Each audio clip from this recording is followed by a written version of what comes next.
தூத்துக்குடி மாவட்டம் திருச்செந்தூர் அருகே உள்ள குலசேகரப்பட்டினத்தில் இஸ்ரோ சார்பில் புதிய ராக்கெட் ஏவுதளம் அமைப்பதற்கான பணிகள் மும்முரமாக நடைபெற்று வருகிறது. 2024 ஆண்டு பிப்ரவரி மாதம் தமிழகம் வந்த பிரதமர் மோடி புதிய ராக்கெட் ஏவுதளத்திற்கு அடிக்கல் நாட்டியிருந்தார். இந்த புதிய ராக்கெட் ஏவுதளம் அமைக்க 2333 ஏக்கர் நிலங்கள் கையகப்படுத்தப்பட்டு அதற்கான பணிகள் தொடங்கி நடைபெற்று வருகிறது. மணப்பாடு கிழக்கு கடற்கரையை ஒட்டிய கூடல் நகரை சுற்றி சுமார் 985.96 கோடி ரூபாய் மதிப்பீட்டில் இந்த ராக்கெட் ஏவுதளம் அமைக்கும் பணி நடைபெற்று வருகிறது. இந்நிலையில் குலசேகரப்பட்டினத்தில் பூமி பூஜையுடன் கட்டுமான பணிகள் தொடங்கியுள்ளது.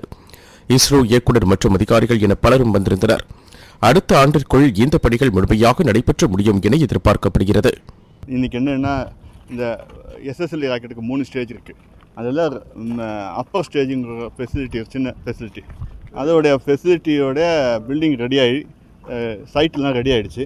அந்த சைட்டு ரெடி ஆனதுக்கான அந்த இதுக்கு ஒரு டெவலப்மெண்ட்டுக்கு ஃபஸ்ட்டு அடிக்கல் நாட்டியிருக்கோம். இது ஃபவுண்டேஷன் அந்த பில்டிங்க்கு. உங்களுக்கு தெரிஞ்சிருக்கும், போன வருஷம் பிப்ரவரி 28 நம்ம Honorable Prime Minister has laid the foundation stone for the SSLV project. So as part of this, site development ready ஆகிட்டுருக்கு. அந்த இதில் பார்ட்டில் 20 பேக்கேஜில் ஒரு பேக்கேஜ் இன்றைக்கி அடிக்கல் நாட்டியிருக்கோம். இன்றைக்கி ஃபவுண்டேஷன் போட்டு பில்டிங் ஒர்க் ஆரம்பிக்கிறதுக்கான பூஜையெல்லாம் போட்டு செஞ்சுருக்கோம்.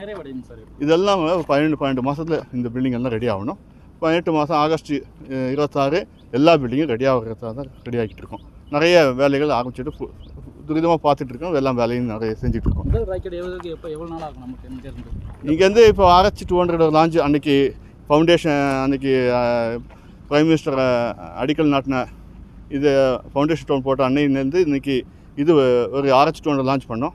அப்பப்போ ஒரு லான்ச்சு அந்த மாதிரி செய்ய முடியும். ஒரு எஸ்எஸ்எல்வி மணி ராக்கெட்டு அடுத்த வருஷம் கடைசிக்குள்ளே லான்ச் பண்ணுற மாதிரி பிளான் பண்ணிட்டு இங்கேருந்து ராக்கெட் ஏவுதளம் இந்தியாவுக்கு எந்த அளவுக்கு சாதகமாக இருக்கும், எவ்வளோ? ஆமாம், நார்த் சவுத்து ஃபோல்டு இருக்கு இல்லைங்களா, அந்த இதில் லான்ச் பண்ணுறதுக்கு இது ஏதுவான இடம். அது சின்ன ராக்கெட் விடுறதுக்கு இந்த இடத்துலேருந்து ஏதுவான இடம். விண்வெளி துறைக்கு இது எவ்வளோ வாய்ப்பாக இருக்கும், எவ்வளோ பொருளாதார? ஆமாம், இது நிறைய வாய்ப்பு இருக்குல்ல. இப்போ 2 இடத்துலேருந்து லான்ச் பண்ண முடியும் போது நிறைய லான்ச் பண்ணலாம். நிறைய பேருக்கு பல eastward mission, southward mission, north pole to south pole mission, அந்த மாதிரிலாம் செய்கிற எல்லா இதையும் நம்ம செய்ய முடியும்.